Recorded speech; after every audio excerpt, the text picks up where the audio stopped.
വാർത്തകൾ തുടരുന്നു. മേഖലാ ചലച്ചിത്രോത്സവത്തിന് വരും വർഷങ്ങളിലും കോഴിക്കോട് വേദിയാകണമെന്ന് മന്ത്രി പി എ മുഹമ്മദ് റിയാസ് പറഞ്ഞു. ചലച്ചിത്രോത്സവത്തിന്റെ സമാപന ചടങ്ങിൽ സംസാരിക്കുകയായിരുന്നു മന്ത്രി. കേരള സംസ്ഥാന ചലച്ചിത്ര അക്കാദമിയുടെ ആഭിമുഖ്യത്തിൽ സംഘടിപ്പിക്കുന്ന മേഖലാ രാജ്യാന്തര ചലച്ചിത്രമേളയ്ക്ക് വരും വർഷങ്ങളിലും കോഴിക്കോട് തന്നെ വേദിയാകണമെന്ന് മന്ത്രി പി എ മുഹമ്മദ് റിയാസ് പറഞ്ഞു. 8 മുതൽ 11 വരെ കോഴിക്കോട് നടന്ന മേഖലാ രാജ്യാന്തര ചലച്ചിത്രമേളയുടെ സമാപന സമ്മേളനം കോഴിക്കോട് കൈരളി തിയേറ്ററിൽ ഉദ്ഘാടനം ചെയ്യുകയായിരുന്നു മന്ത്രി. കഴിഞ്ഞ തവണ 177 സിനിമകൾ പ്രദർശിപ്പിക്കുകയുണ്ടായി എന്നാണ് ഞാൻ മനസ്സിലാക്കുന്നത്. എന്നാൽ ഈ സിനിമകളെല്ലാം നമ്മുടെ സംസ്ഥാനത്താകെ എല്ലാവർക്കും സിനിമ പ്രേമികൾക്കാകെ കാണാൻ വേണ്ടി സാധിക്കുന്നതിൽ ചില പരിമിതികളുണ്ട്. അങ്ങനെയുള്ളൊരു സാഹചര്യത്തിലാണ് മേഖലാതല ചലച്ചിത്രമേള പ്രസക്തമാകുന്നത്.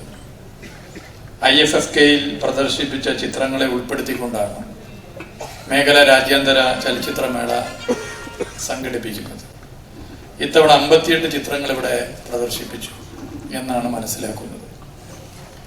ലോക സിനിമാ മേഖലയിലെ ശ്രദ്ധേയമായ ചലച്ചിത്രങ്ങൾ കാണുവാനും ആസ്വദിക്കുവാനും മേഖലാ രാജ്യാന്തര ചലച്ചിത്രമേള വലിയൊരളവോളം അവസരം ഒരുക്കിയിട്ടുണ്ട്. പങ്കാളിത്തം ഇനിയും നമുക്ക് ഭാവിയിൽ വർദ്ധിപ്പിക്കേണ്ടതുണ്ട്. ചലച്ചിത്ര മേഖലയിൽ വലിയ പാരമ്പര്യമുള്ള മണ്ണാണ് കോഴിക്കോടിന് മണ്ണ് എന്നുള്ളത് നമുക്കറിയാം. ഒട്ടേറെ വിഖ്യാത ചലച്ചിത്രകാരന്മാരുടെ മണ്ണാണ് കോഴിക്കോട് എന്നുള്ളതും നമുക്കറിയാവുന്നതാണ്.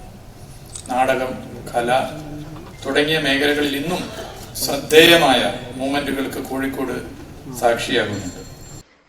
മേഖലാ ചലച്ചിത്രോത്സവം വരും വർഷങ്ങളിലും കോഴിക്കോട് എത്തിക്കുന്നതുമായി ബന്ധപ്പെട്ട വിഷയം സാംസ്കാരിക വകുപ്പുമായി സംസാരിക്കുമെന്നും ആവശ്യമായ നടപടികൾ സ്വീകരിക്കുമെന്നും മന്ത്രി പറഞ്ഞു.